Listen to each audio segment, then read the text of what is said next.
Well, welcome to The Catholic Reason, a radio production of St. Michael Catholic Radio based here in Broken Arrow, Oklahoma, where we think through various claims made by the Catholic Church concerning issues of faith, morality, and sometimes culture, and provide reasons behind those claims.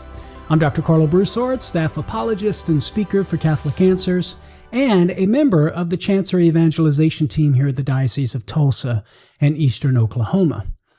The Catholic Reason airs locally here in Tulsa every Thursday from 4 to 5 p.m. on St. Michael Catholic Radio, 94.9 and 102.9, and across the entire Oklahoma Catholic Radio network of 15 stations, including 97.3 FM in Oklahoma City, 100.9 in Edmond, and 88.3 FM in Lawton. But you may be listening at a different time on your own local Catholic station outside Oklahoma, since the Catholic Reason is aired on other Catholic stations throughout the country. Regardless of where you are, welcome and thanks for joining me today. Note that you can download the show through whichever podcast platform that you use by subscribing to the Eastern Oklahoma Catholic Podcast, and you can also access the archived episodes at karlobroussard.com under both the audio and video tab. In today's episode, we're going to look at a few challenges to the gospel portrait of Jesus. Basically, some challenges to the historicity of the Gospels. There are many reasons why skeptics think the Jesus story as recorded in the Gospels is not historically trustworthy, but in today's episode, we're going to only focus on two of those reasons. So two challenges to the gospel portrait of Jesus. The first is a challenge from the fact that the Gospels were written by Christians. The assumption being that they're not trustworthy because they would have been biased in their reporting. Thus, to establish the historicity of the Jesus story, we would have to appeal to non-Christian sources. So the argument goes. The second challenge follows from the first. When we do look for references to Jesus in ancient non-Christian sources, as we'll see, we only find a few. It's quite scarce. And for many skeptics, this is strong evidence that the gospel portrait of Jesus is not trustworthy. Since if it were true, if the gospel reports were true and the Jesus story were true, well then we would find way more ancient authors mentioning Jesus. Since we don't, well then the gospel portrait of Jesus must not be true. So let's start with the first challenge. Recall, the Gospels aren't trustworthy because they were written by Christians, right? The reports are recorded by Christians. As I mentioned, many skeptics doubt the Gospels because the authors were believers. And since these Christians had an investment in Jesus' life, so the argument goes, they probably used those writings to push an agenda rather than to relate accurate history. For example, Jesus Seminar founder Robert Funk argued in his 1993 essay on distinguishing historical from fictive narrative, published in the journal Forum, Volume 9, that the Gospels were largely fiction, in part because, quote, he writes, the writers are emotionally involved. So note, they were largely fictional because the writers were emotionally involved. He goes on, they believe fervently in the story they are telling, which means they're not impartial observers, close quote. That's on page 191 of this paper on distinguishing historical from fictive narrative. Similarly, in his book, How Jesus Became God, The Exaltation of a Jewish Preacher from Galilee, Bart Ehrman argues, quote, their authors had a vested interest both in what they were telling and in how they were telling it. They wanted to preach Jesus. They were not trying to give biographical information that would pass muster among critical historians living 2,000 years later who have developed significantly different standards of writing history or historiography. They were writing for their own day and were trying to convince people about the truth as they saw it about Jesus. The idea here is that the theological bias of the gospel writers was such that they tended to make Jesus after their own image and what they were trying to convey, depending on their faith community's needs. So the question becomes, should we discount the Gospels' accounts about Jesus' existence and his life because their authors were Christians having a vested interest in the story? I argue no, and there are several reasons for this position. First, right out the gate, it just is it intuitively seems like bad logic. I like how Craig Blomberg puts it in his essay in the book Jesus Under Fire. He writes this: the logic is similar to requiring a journalist describing a physics experiment not to believe in the scientific method, or a reporter commenting on a person's unconscious motives not to believe in modern psychology. I think most can see that to demand reporters of the Jesus story to have no vested interest is just beyond the boundaries of reason. It breaks reason. It doesn't seem compatible with reason. But it's not just intuition that leads us to think that this is bad reasoning. The logic involved in the argument would have us, in fact, reject several other ancient sources. For example, Plato had a vested interest in telling us about Socrates because he was Socrates' disciple. Must we reject Plato's reports about Socrates as historically reliable? The logic of the objection demands yes. The logic would say, yeah, we got to reject Plato's reports about Socrates because Plato was invested in the life of Socrates and telling the story. Tacitus, Roman historian Tacitus, Cornelius Tacitus, he had a vested interest in telling us about historical events in the Roman Empire. Josephus had a vested interest in telling us about Jewish history. Jewish authors have an emotional attachment to and vested interest in telling us about the Holocaust. Must we reject these sources because of their vested interest? The logic of the objection would have us say yes, which I think most would see as unreasonable. If we can't accept an historical account just because a reporter is invested in the event that he describes, having a vested interest, well, then we would have to reject a lot of historical accounts. And that's not a price reasonable people will be willing to pay. Now, a second reason to reject this biased argument is the reverse of the logic. Namely, having a reporter that has a vested interest in the content actually ensures accuracy. Often, it's the truthfulness of something, or at least their belief that it is truthful, that inspires the personal commitment in the first place. As Blomberg points out, again, in his contribution to the book, Jesus Under Fire, an excellent example of this is the Jewish reports of the Nazi Holocaust. Blomberg reminds the reader that, quote, some of the most detailed and reliable reports of that event were Jews who have been passionately committed to seeing that such atrocities never occur again. Yet it is not they who are falsifying history, but the later revisionist historians, quote-unquote historians, who play down the extent of the debacle and even deny it ever happened. So vested interest actually works in favor of accuracy, not against accuracy. In the case of the Gospels, it's precisely because the early Christian writers were passionate and committed to their cause that they would have worked hard to tell the Jesus story straight and to report it accurately. Here's a third reason to reject the bias argument.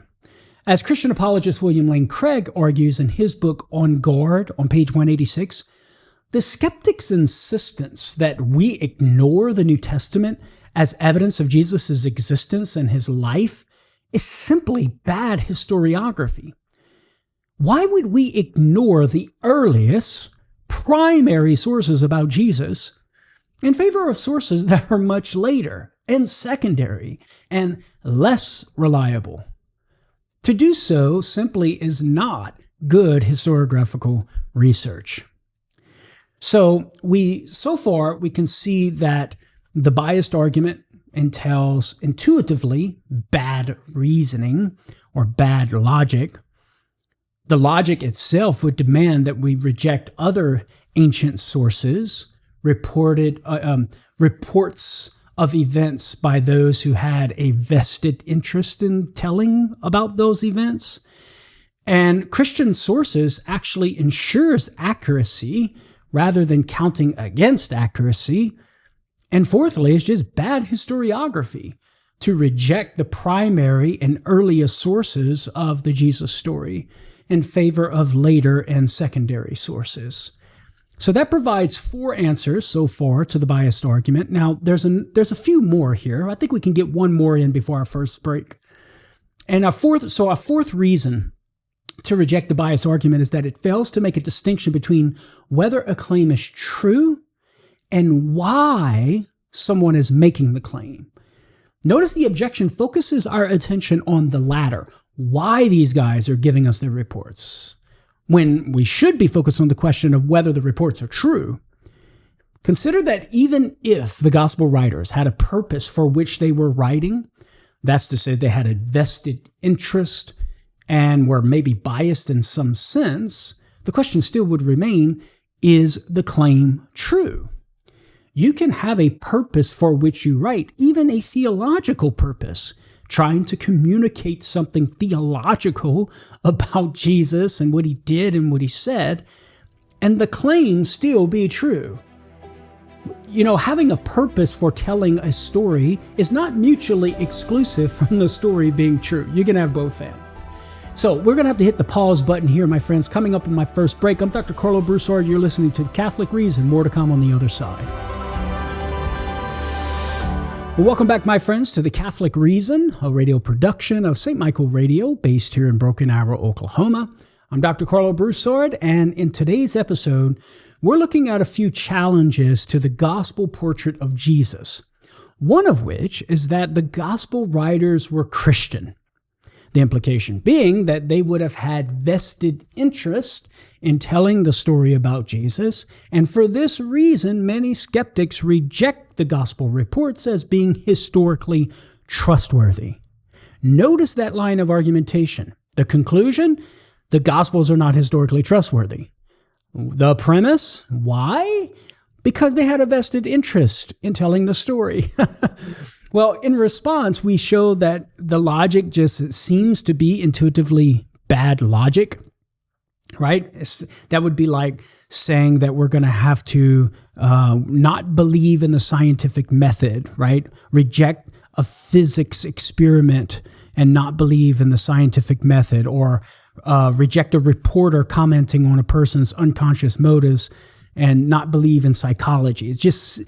Craig Blomberg made that argument where it seems to be intuitively bad logic, but the logic itself would demand that we reject other ancient reports, other ancient sources where we have reports on ancient events, like Jews reporting on the Holocaust, Tacitus reporting on Roman history, Josephus reporting on Jewish history. They had vested interest in telling those stories, but we wouldn't thereby reject their reports as historically trustworthy. Thirdly, Christian sources would actually ensure accuracy rather than count against accuracy. Fourthly, it's just bad historiography to reject primary and earlier sources in favor of later and secondary sources. Fifthly, it distracts from the true issue at hand. It focuses our attention on the motivations as to why someone believes something, namely a purpose for which they're communicating the story, rather than the real issue at hand of whether the story is true itself. Now, a skeptic might counter here and say, well, I'm arguing the reason why they aren't reliable is because they were biased or had a vested interest. But the mere fact of having interest is beside the point. The key question is, what sort of interest or intention did they have? You can't just say they had a purpose, they had an interest, they had an intention for communicating the story, and thereby they're not historically trustworthy. We have to ask the question, what sort of intention? For a skeptic to reject the Gospels on account of their interest necessarily assumes that their interest is ill-motivated, namely that they were intending to make stuff up. But there are two problems with this. First, it just begs the question. It assumes the Gospels are already unreliable to prove that the Gospels are unreliable. Think about it. The skeptic who makes this argument says, I reject the Gospels as reliable. Why, we ask? Well, then the skeptic answers, because the Gospel writers were biased or had a vested interest in telling us about Jesus. And so we could just simply ask, but why would them having a vested interest be bad? To which the skeptic answers, because their interest was merely to persuade their audience about Jesus, not getting the facts straight. But if that's their intention, then they aren't reliable, right? And the skeptic says, right. So to the question, why do you reject the Gospels as reliable? The answer ends up being because they aren't reliable. My friends, that's what you call begging the question or circular reasoning. So if a skeptic starts out or assumes out the gate that the interest for writing the story of Jesus, telling us the story of Jesus, is ill-motivated, well, then they're rejecting the reliability of the Gospels on account of the Gospels not being reliable. That's a problem. Secondly, we can reasonably challenge the assumption that the Gospel writers' vested interest was merely a fabrication of facts. And of course, we dealt with this in a previous episode of The Catholic Reason, but I'll share just one detail here. At least two Gospel writers explicitly express their intention to write reliable history. For example, John says in John 19:35, he who saw it has bore witness. His testimony is true, and he knows that he tells you the truth, that you also may believe. Luke also makes his historical intention clear in the prologue to his gospel in Luke chapter 1, verses 1 through 4. He writes this, inasmuch as many have undertaken to compile a narrative of the things which have been accomplished among us, just as they were delivered to us by those who from the beginning were eyewitnesses and ministers of the word, it seemed good to me also, having followed all things closely for some time past, to write an orderly account for you, most excellent Theophilus, that you may know the truth concerning the things of which you have been informed. Interestingly, Dr. Brant Petrie, in his book, The Case for Jesus, notes that Luke's prologue here is similar to historical prologues written by Greco-Roman authors such as Herodotus, Thucydides, and Josephus, thereby giving further evidence for the gospel writer's intention to write history. So the gospel writers intended to write reliable history.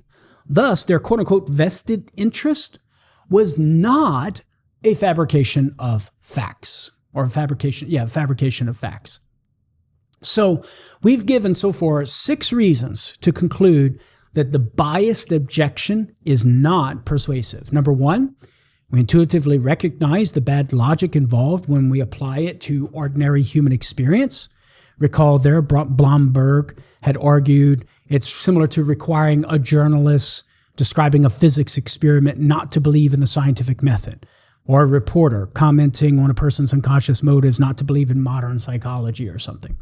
Number 2, the logic demands we reject other historical sources like Tacitus, Josephus, and others, which is unreasonable. 3, Christian sources actually ensures accuracy rather than militates against it. Number 4, not allowing the primary sources for Jesus as evidence is just bad historiography. Number 5, the objection focuses on the motivation for a claim rather than the truth of the claim. And 6, the objection wrongly assumes the vested interest of the gospel writers is fabrication of facts. Since the skeptic's demand to use only extra-biblical sources is both unreasonable and a bad approach to historical research, Christians do not have to shoulder the burden of providing such sources to trust the gospel portrait of Jesus. Now, although we're not required to shoulder the burden of providing non-Christian sources that affirm the historical Jesus, we can concede to the skeptic's request for argument's sake and provide ancient non-Christian sources that reference Jesus and even some details of his life as recorded in the Gospels. A first source that's very common is Cornelius Tacitus, a Roman senator and the most important Roman historian of the first century. And here's what he says in his Annals, about AD 115. Nero fastened the guilt and inflicted the most exquisite punishments on a class hated for their disgraceful acts, called Christians by the populace. And here's the money quote: Christ, from whom the name had its origin, suffered the extreme penalty, which is a reference to crucifixion, during the reign of Tiberius at the hands of one of our procurators, Pontius Pilate. Here, we have an unsympathetic witness affirming not only Jesus' existence, but also his death by crucifixion under Pontius Pilate, which, of course, corroborates the gospel accounts. The agnostic New Testament scholar Bart Ehrman concurs in his book, The New Testament, A Historical Introduction to Early Christian Writings, on page 212. Tacitus's report confirms what we know from other sources, that Jesus was executed by order of the Roman governor of Judea, Pontius Pilate, sometime during Tiberius's reign.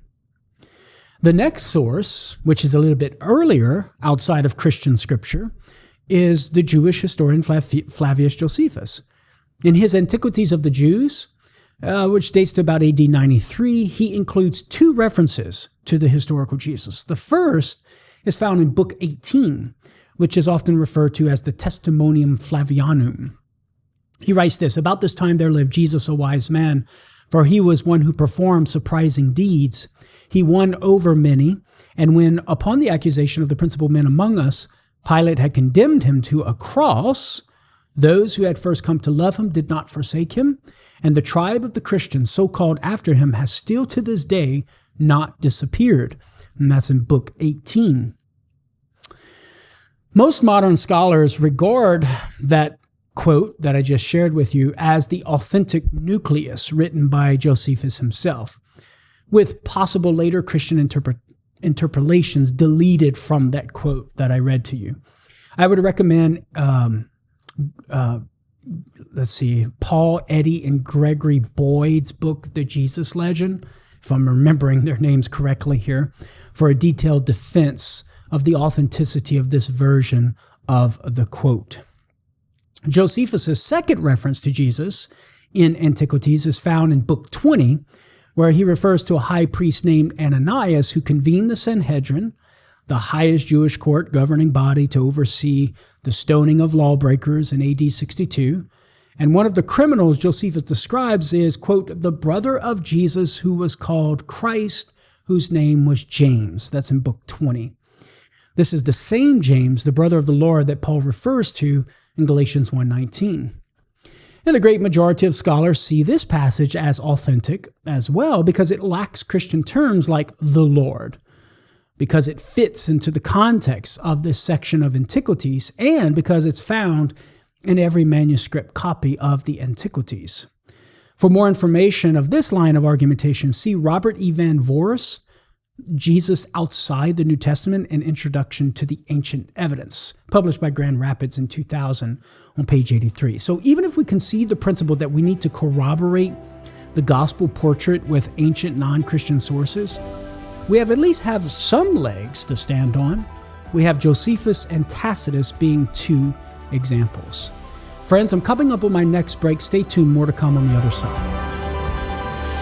Welcome back, my friends, to The Catholic Reason. In today's episode, we're looking at challenges to the gospel portrait of Jesus, one of which is that the Gospels were written by Christians. And given that they would have had vested interest in telling the story of Jesus, we ought not to trust them as historically reliable. And we've been giving several reasons why we can reject this objection, reasons why this objection is not persuasive. And before our last break, we were providing an answer to this objection that would concede the principle of the objection, namely that we need to be appealing to non-Christian sources. We answered the objection initially by giving reasons why we should not have to reject the Christian sources out of hand just because they're Christian as primary sources for evidence about Jesus and his life. But even if we concede for argument's sake that we need to shoulder the burden of proof and providing evidence from non-Christian sources, we can actually do that, appealing to Flavius Josephus, Jewish historian of the 1st century, Cornelius Tacitus, early 2nd century Roman historian, that corroborates certain details about Jesus' life and death. And so I provided that evidence for you, but a skeptic might counter at this point that this is not enough non-Christian evidence. We appealed to Josephus and Tacitus, and there are a few others that we could have appealed to, maybe 2 or 3 other ancient references, not as profound as Josephus and Tacitus, but nevertheless affirming the existence of Jesus. But a skeptic, I can have some sympathy for this, but the skeptic counters and says, well, this is just not enough. Not only do these authors not tell us much about Jesus, so they might think, there are just a few sources. You would think that if the gospel portrait of Jesus were true, well, then more ancient non-Christian sources would mention Jesus. Since they don't, so the argument goes, we can conclude that the gospel portrait of Jesus isn't reliable. So let's now turn to this challenge, and that is the challenge of the scarcity of non-Christian attestation of Jesus.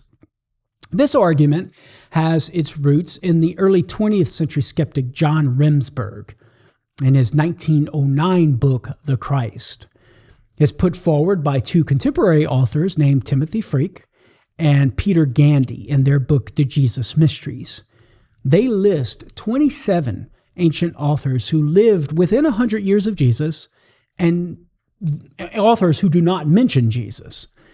And you can check that out on page 134 of their book, The Jesus Mysteries. These authors see in this lack of reference to Jesus evidence that the gospel portrait of Jesus must not be true. So I suppose the argument could be summarized as follows, just to provide some clarity here. Premise 1, if the gospel portrait of Jesus were true, the portrait of the great miracle worker, well then we would find more references to him by ancient authors. Premise 2, but we only have a few ancient authors who reference Jesus, and so therefore the conclusion, the gospel portrait of Jesus is not true. So the question becomes, what should we make of this argument? Well, the premise that carries the weight of the argument is premise 1. And I argue it's false. Recall premise 1, if the gospel portrait of Jesus were true, then we would find more references to him by ancient authors. And I don't think that consequent follows from the antecedent. First, the assumption that Jesus would have been an international figure such that ancient authors throughout the known world would have known about him is challengeable. That's an assumption that's present in this objection. The objection assumes that Jesus would have been an international figure with fame such that all of the ancient authors would have known about him and thereby reported on. But that's reasonably challengeable. It's true that large crowds gather to hear Jesus. All right, the gospel writers report on that. But we have reason to be skeptical that the reputation of Jesus would have extended beyond the boundaries of the regions in which he ministered. For example, word of mouth was the normal means of disseminating information in the ancient world, and it traveled slowly. Therefore, we shouldn't expect his fame to spread far and wide quickly enough for ancient authors within 100 years of Jesus to take interest in him. Now, a second reason to reject the idea that there should have been more ancient references to Jesus, if the gospel portrait of Jesus were true, is that even if the information did reach most of these ancient authors, they probably wouldn't have even cared much about the Jesus story in the first place. One reason is because Jesus was some unknown guy who was killed in a backwater Roman province and was later celebrated by a marginalized cult. As Bible scholar John P. Meyer notes, quote, Jesus was a marginal Jew leading a marginal movement in a marginal province of a vast Roman Empire. And that comes from the title of his book, Jesus, a Marginal Jew. And you can get the reason why, right? He's a marginal Jew leading a marginal movement in a marginal province of the vast Roman Empire. And so we shouldn't reasonably expect that ancient historians would have even cared about the story if they knew about it. Ancient historians mostly cared about the endeavors of political, military, and or religious leaders. Jesus was neither of these. Therefore, it's likely they wouldn't have even cared about Jesus if they did perhaps happen to know about him. And we also have reason to think that ancient historians wouldn't have cared about Jesus because they weren't all that interested in miracle-working teachers in the first place. Take, for example, the late first century teacher and wonder worker Apologist of Tyana in what today is central Turkey. His life story, including both message and deeds, has striking parallels to the life of Jesus. Yet almost everything we know about him comes from the 3rd century Greek biographer Philostratus. There's a passing reference to Apollonius by the 2nd and 3rd century Roman historian Diocesan in his Roman history.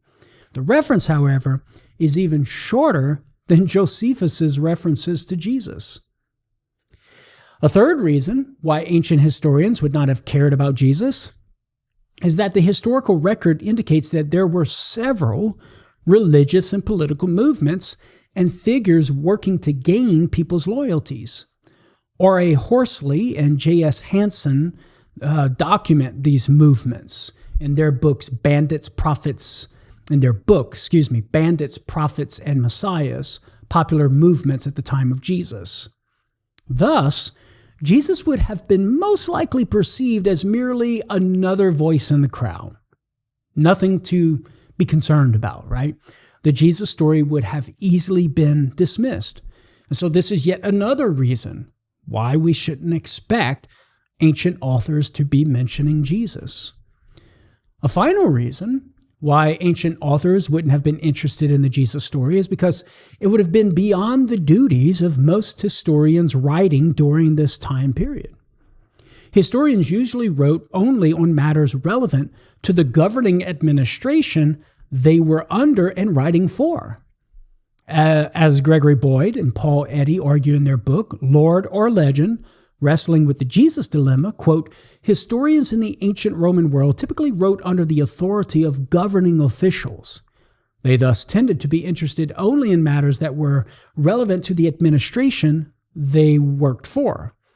Since the earliest Jesus movement was a small, sectarian, Jewish group in a rather remote region of the Roman Empire, one shouldn't expect to find either Jesus or the movement he birthed referred to by ancient historians. The bottom line here is that the Jesus story would have just simply been beyond the boundaries of what ancient authors would have been focused on at the direction of the administration that they're writing for. So, given that ancient historians most likely would not have been interested in Jesus even if they did know about him, many scholars, including Meyer, argue that it's a surprise that even a few ancient sources at the end of the 1st century, Josephus, and the beginning of the 2nd century, Tacitus, even mentioned Jesus to begin with. That's even a shocking thing to find in the historical record, that Jesus even finds his way, and the Christian movement finds its way in some of the ancient sources. Now, another possible reason why we don't find more references to Jesus by ancient historians is that many simply didn't write about events during the time period of Jesus. For example, Lucanus, a Roman poet who would have written between AD 39 and AD 65, wrote about the war between Pompey and Caesar, which was Caesar's civil war, dating to around 49 BC to 45 BC. Obviously, Jesus wouldn't show up there. The 1st and 2nd century Roman historian Lucius Annaeus Florus wrote a history of Rome, but ended it 20 years before the birth of Christ. That would explain why he doesn't mention anything about Jesus. So some authors simply didn't write about the time of Christ. Now, we can also explain the lack of Jesus references by appealing to the fact that many ancient writers didn't even record history, but rather were poets, and scientists of some sort. So with regard to those who were historians, either A, they're writing about things that go beyond the boundaries of or do not include things about Jesus by way of the direction of the administration. So they're writing about things that the administration for whom they're writing wants them to write about, which doesn't include the Jesus stuff. Or B, they're writing about things that happened during time periods that doesn't include Jesus. And thirdly, other ancient writers are not historians, but poets and scientists of some sort. So they're writing about different things. Now, to give you a little taste of that, I'm going to have to hold off. When we come back from the break on the other side, I'll give you a list of some of these poets and scientists and what they would have been writing about. Stay tuned. You're listening to The Catholic Reason. Well, welcome back to our last and final segment of The Catholic Reason. In today's episode, we've been looking at a couple of challenges to the gospel portrait of Jesus, one of which was that the Gospels were written by Christians who would have had a vested interest in telling the story, so they would have been biased, and therefore we shouldn't accept them as historically trustworthy. We gave some answers to that objection, showed some ways in which we can respond to that objection, and give reasons why that biased argument is not persuasive for rejecting the historical reliability or trustworthiness of the gospel portrait of Jesus.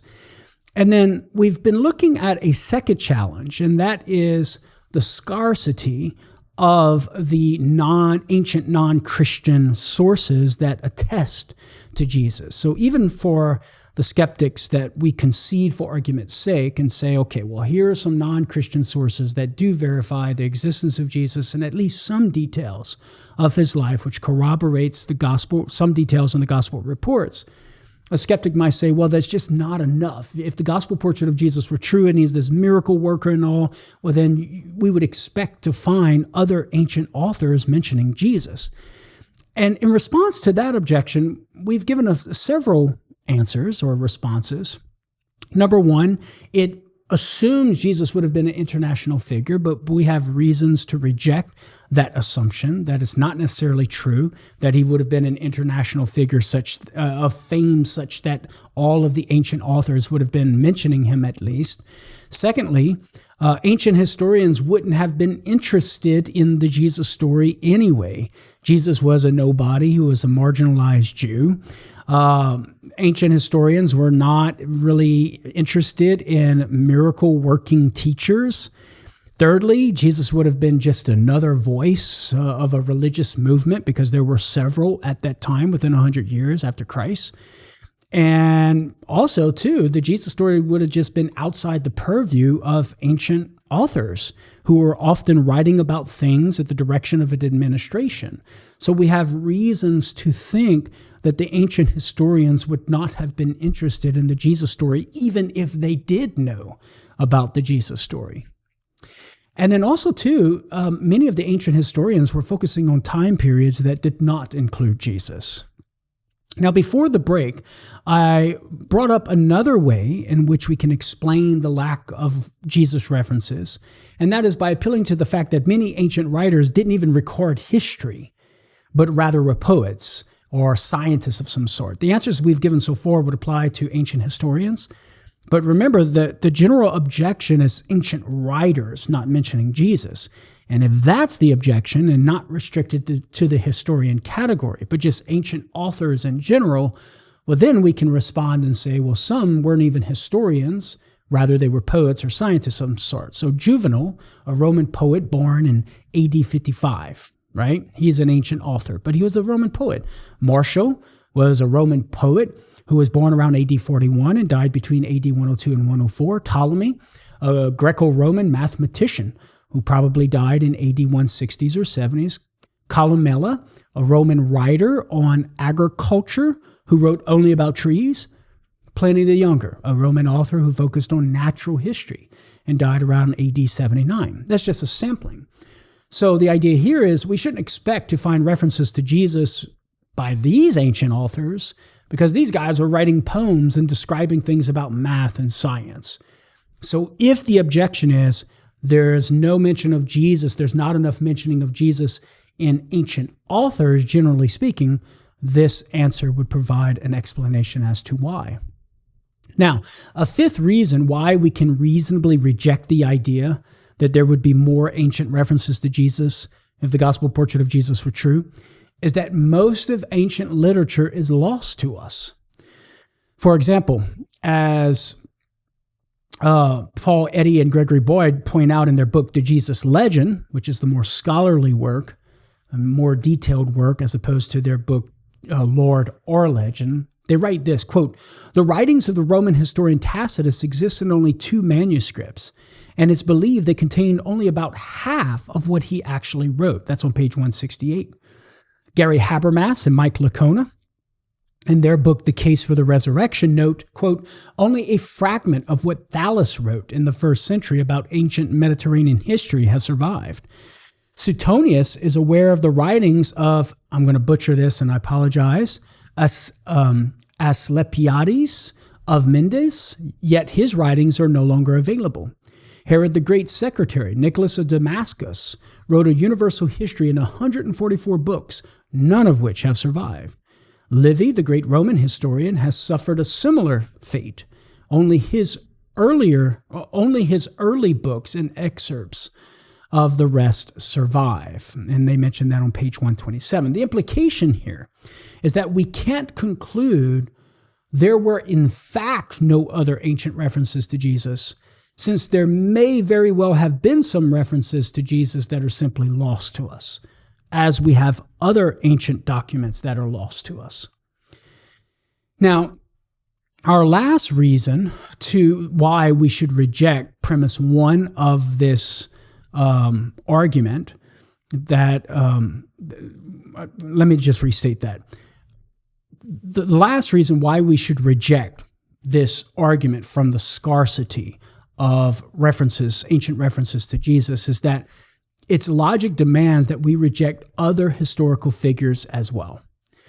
Recall, the challenge we're considering here says that we ought to reject the gospel portrait of Jesus as historical because there is such scarcity of ancient non-Christian references to him. But if that's the case, well, then we would have to reject the historical portrait of Pontius Pilate, since we only have a few sources attesting to him: Josephus, Tacitus, and the Jewish writer Philo, as well as some coins and an inscription discovered in 1961. As my colleague at Catholic Answers, Trent Horn, argues in his article, Did Jesus Exist? Quote, "If we only have these few sources for a governor of the entire Roman province, then why should we expect there to be a wealth of literature about an obscure itinerant preacher like Jesus?" The historical references to the military conquests of Julius Caesar are also scarce. We have the writings by Caesar himself, Cicero, Livy, the Solana Decree, and Appian, who is a 2nd century writer. Should we reject the idea that Julius Caesar's conquest made an impact on Rome because there are such few ancient sources documenting it? Of course not. So, since we shouldn't reject the historical reality of these ancient figures on account of the scarcity of references to them in ancient sources, well, then it follows that we shouldn't reject the historical reality of Jesus simply on account of the scarcity of references to him in ancient sources. Now, to wrap up our response to this objection, the assertion that there would have been more ancient authors referencing Jesus if the gospel portrait of Jesus were correct is simply false. We have reason to think that Jesus would not have been an international figure at the time these ancient writers were writing. We have reasons to think that ancient writers, even historians, wouldn't be interested in the Jesus story anyway, because even if they did know about it, they probably were directed by the administration they're writing for to write on certain details that wouldn't include the Jesus story. Many ancient historians didn't even focus on the time period of Jesus. They focused on other time periods. And even if the objection has to do with ancient writers in general, many ancient writers didn't even write history but rather poetry and things about math and science, which of course wouldn't include anything about Jesus. Furthermore, much of ancient literature is lost to us, so it's not reasonable to conclude that there are in fact no other ancient attestations to Jesus, because like with other ancient literature, most of it's lost to us. So there very well could have been other non-Christian sources attesting to Jesus. We just don't have access to them. And that's a reasonable explanation, a reasonable response, given the fact that, again, other ancient sources are lost to us as well. So that's a reasonable assumption. And the logic of the objection demands that we reject the historical trustworthiness of the historical record concerning other ancient figures, which of course is a price too high to pay. So there you have it, my friends. 6 responses to the objection that the gospel portrait of Jesus is not historically reliable because there isn't much ancient non-Christian evidence. And I think just intuitively here, we can say that, it's like, come on, man, we meet the standard of providing non-Christian sources to attest to at least some gospel details of the Jesus story. But even when we meet that bar, well, then the bar is just raised even higher and saying, well, it's not enough. So then that just raises the question, well, what is enough? And seemingly, whatever amount you ascribe to be enough to convince you that the gospel reports are historically reliable based upon confirmation by non-Christian sources would be an arbitrary number. What dictates or demands the specific threshold beyond which it's convincing and below which it's not convincing? So it's a bit of an arbitrary standard here. Well, my friends, that's all the time that we have for this week's episode of The Catholic Reason. Again, we've looked at 2 challenges to the gospel portrait of Jesus. The gospel writers can't be trusted because they would have been biased toward Jesus, having an invested interest as Christians. That was the first, and we gave responses to that. And secondly, given the scarcity of evidence for Jesus among ancient authors, we can reasonably conclude that the gospel portrait of Jesus isn't true. Those are the 2 challenges. But my friends, my claim today is that both these challenges are unsuccessful in undermining the trustworthiness of the gospel portrait of Jesus. The Christians' invested interest is not a reason to doubt their trustworthiness, and there is false expectation to think that Jesus would have been referenced by ancient authors. Thanks for listening to The Catholic Reason. More to come next week. Tell a friend. I'll talk to you then.